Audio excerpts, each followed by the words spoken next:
What's up, folks? Phil here with Garage Tune again today. We're going to be working on the LS400. Let me give you a quick walk around to show you where we're at, and then I'll show you what we're going to do. Last time we chatted, I was pulling out the interior, and as you can see, I've got the door cards off, a lot of the electronics unplugged from the doors, passenger seats removed and just kind of sitting in there, and same in the back, door cards are off, door electronics are off, and I'm working on selling all that stuff on eBay. Nothing terribly exciting there. Today, we're going to be throwing on some coils. So I want to remove the air suspension on here.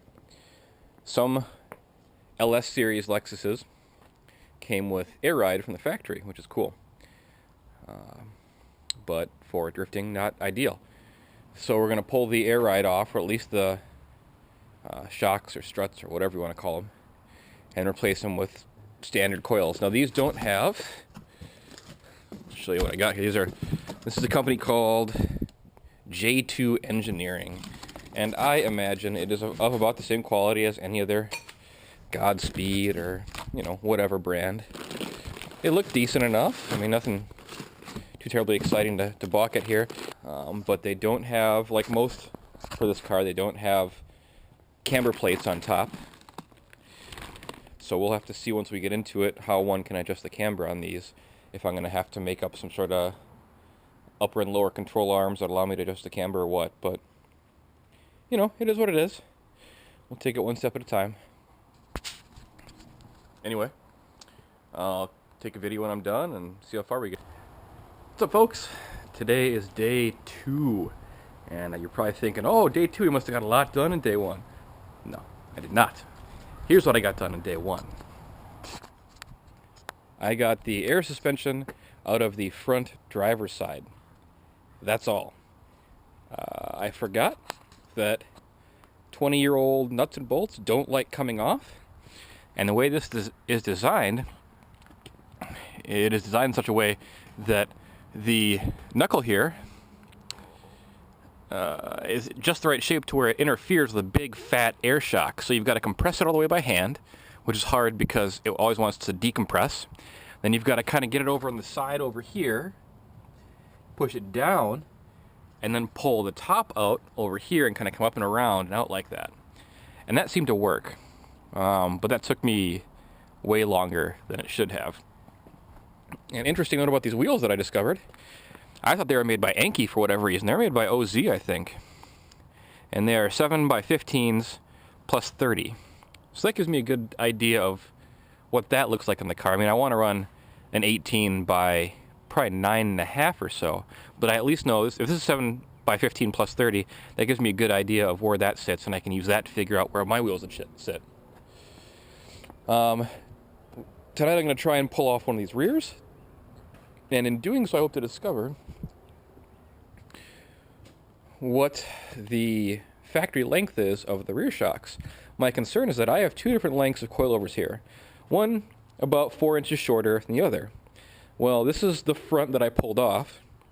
And as you can see, it sits nearly fully extended. It's nearly the same height as the longer one. And that disturbs me because the longer one here is bottomed out all the way. So if that's the height it's going to sit at, I'm really gaining nothing. In fact, these would be a waste of money. I'm hoping that this is the front and that this is the rear, but I won't know until I pull the rear one off and compare. Anyway, I know it's not much progress or very exciting, but that's the update for now. What I'm going to do is I'll take the back one off. Once I get the process down for both, then I'll do kind of a how-to and show you guys how to take the front and the rear off on the other side. Stick around.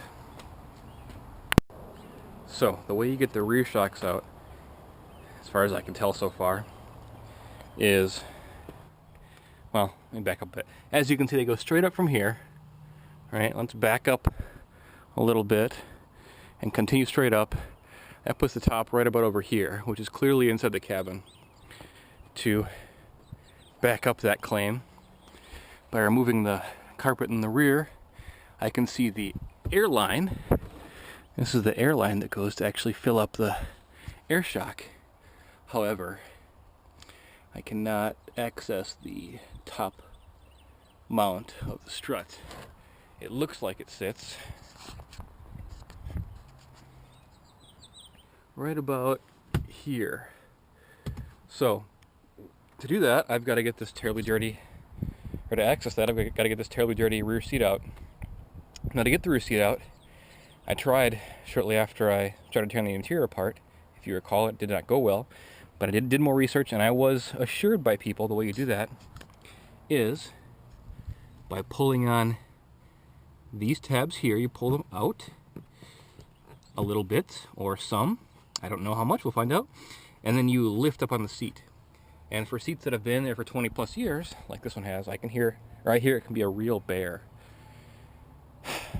So I wanted to show you that before I took the seat off, because I'm pretty sure I'm going to take the bottom of the seat off first, undo a couple of bolts that hold the top part of the seat on, and lift that off before I can get the rear tray out. And once the rear tray's out, I can probably access those air shocks from the top. So, more to come. What I said earlier was correct.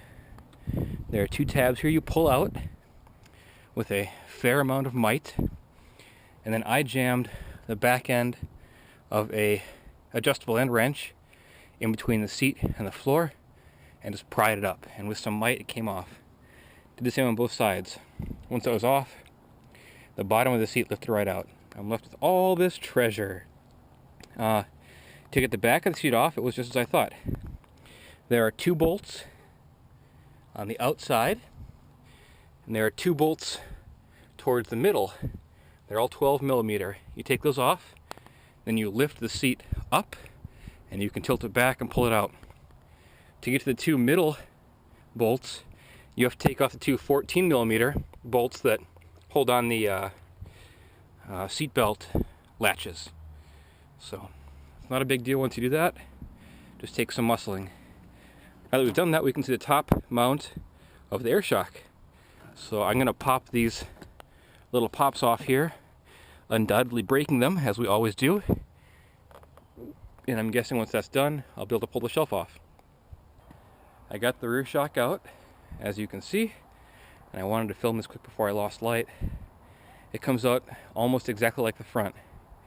You take the rear top hat off, remove that, take the little clip off of it. Then there's a tiny sensor, I believe, in the middle that has two 10 millimeter bolts that you remove.